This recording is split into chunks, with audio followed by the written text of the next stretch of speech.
Bismillahirrahmanirrahim. Assalamualaikum warahmatullahi wabarakatuh.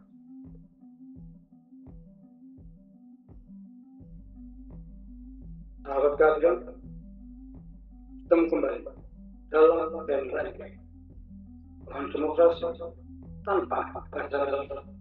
Tidak ada pembenaran diri, apalagi sekedar mencari cinta. Tapi di sini rumah inti, ruang demokrasi, berkumpul, belajar bersama, membedah, mengkaji, membahas, dan membicarakan sesuatu yang dalam. Dalam rangka mencari keadilan, mengungkap kebenaran, demi kebaikan negara dan kebahagiaan bersama.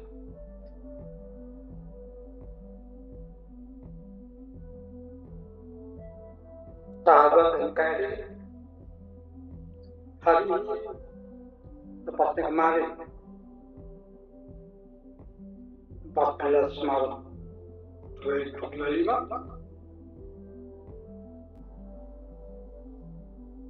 kita menyaksikan sebuah pertunjukan sandiwara hukum yang sudah tidak laku lagi di negara lain. Oleh karena itu, kita meminta KPK untuk tidak tegas dan tidak memberi ruang bagi para koruptor yang selalu membuat rakyat susah dan juga selalu menciptakan kegaduhan di Indonesia.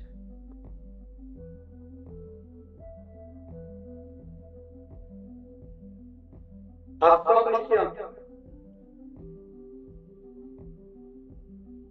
Sekretariat Jenderal Partai Demokrasi Indonesia Perjuangan atau PDIP terdakwa kasus Harun Masiku akhirnya menjalani sidang perdana.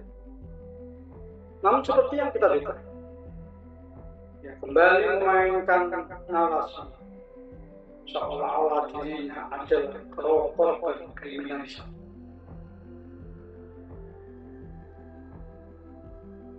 Dengan 17 pengacara di belakangnya, termasuk mantan Jubir KPK Febri Diansyah, terus berusaha membangun klaim bahwa dirinya adalah tahanan politik.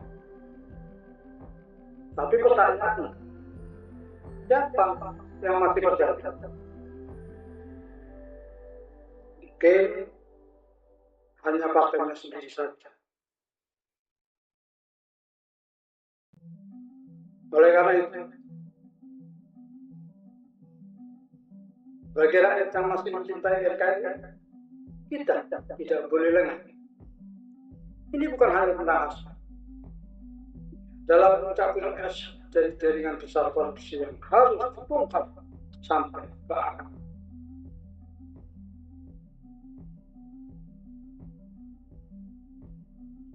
Komisi Pemberantasan Korupsi atau KPK tidak boleh berhenti hanya pada kasus, melainkan harus mengusut tuntas semua keterkaitan Hasto dengan berbagai kasus lain. Tidak ada alasan untuk takut, tidak ada alasan untuk takut. Apalagi Presiden Prabowo sudah jelas-jelas mendukung pemberantasan korupsi.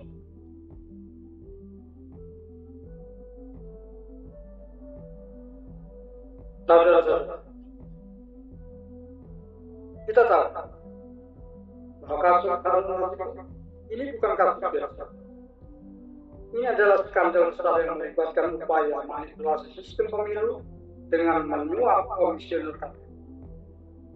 Dan siapa yang paling bertanggung jawab? Hasto Kristianto yang kala itu menjabat sebagai sekjen partai diduga menjadi otak balik pelarian Harun Masiku.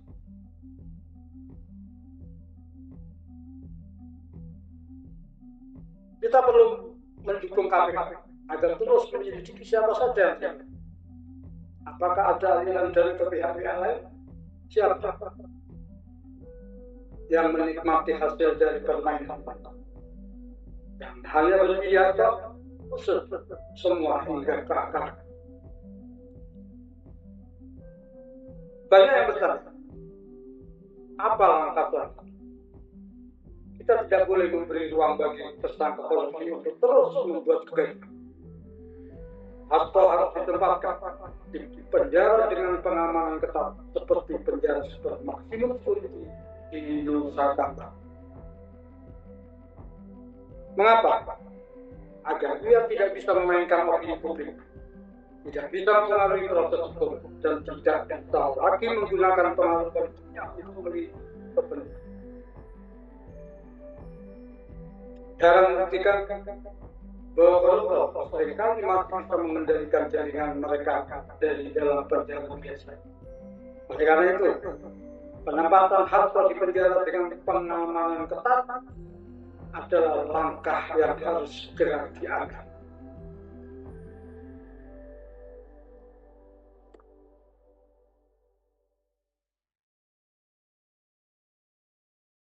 Perlu adanya sinergi antara KPK, Polri, dan Kejaksaan Agung untuk mengungkap kasus BLBI dan korupsi besar lainnya.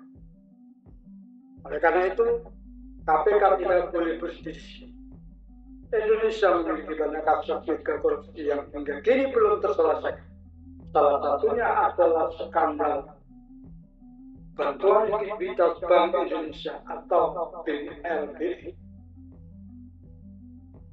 Kita meminta Presiden Prabowo memerintahkan Jaksa Agung, Polri, dan KPK untuk bersatu dalam mengungkap skandal.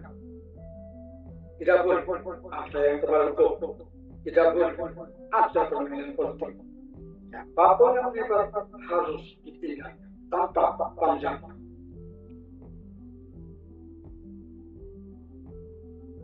Saat ini adalah momentum terbaik bagi Indonesia untuk membuktikan bahwa kita serius dalam memberantas korupsi. Tidak cukup hanya menahan 1-2 orang. Semua yang terlibat harus diadili.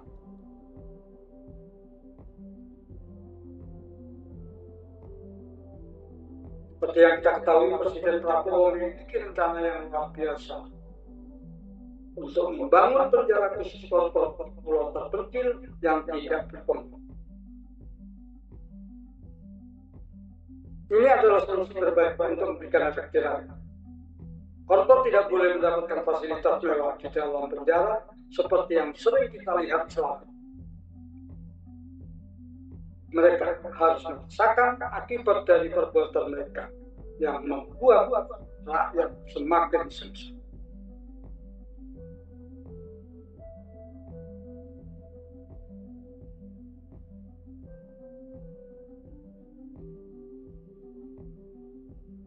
Bayangkan jika penjara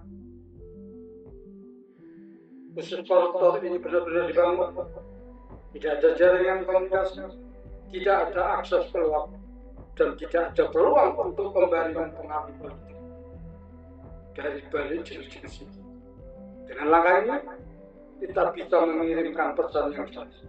Korupsi adalah kejahatan besar, dan hukum akan ditegakkan tanpa kontrol.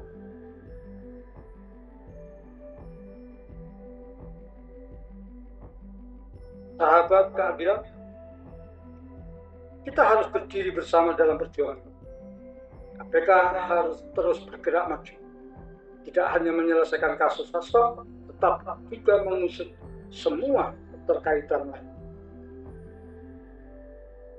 Presiden Prabowo harus menunjukkan ketegasan bahwa ia tidak akan melindungi siapapun yang terlibat dalam kasus korupsi.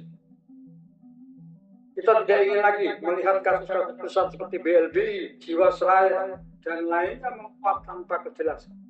Kita tidak ingin melihat koruptor hidup mewah di dalam penjara. Kita ingin Indonesia yang bersih, berwibawa, dan berani menegakkan hukum.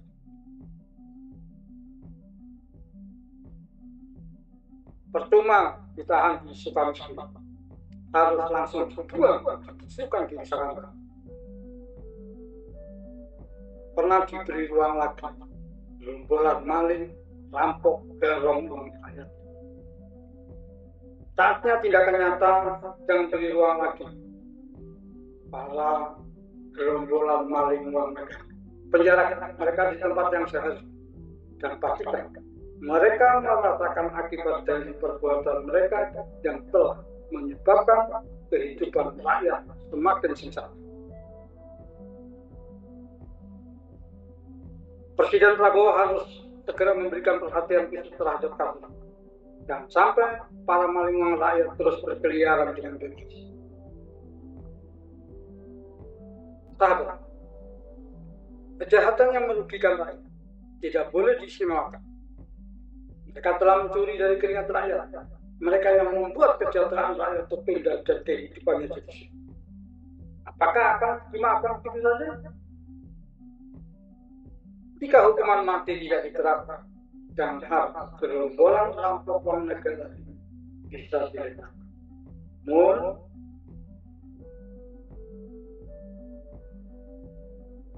lakukan perampasan aset, miskinkan, baru lakukan hukuman mati.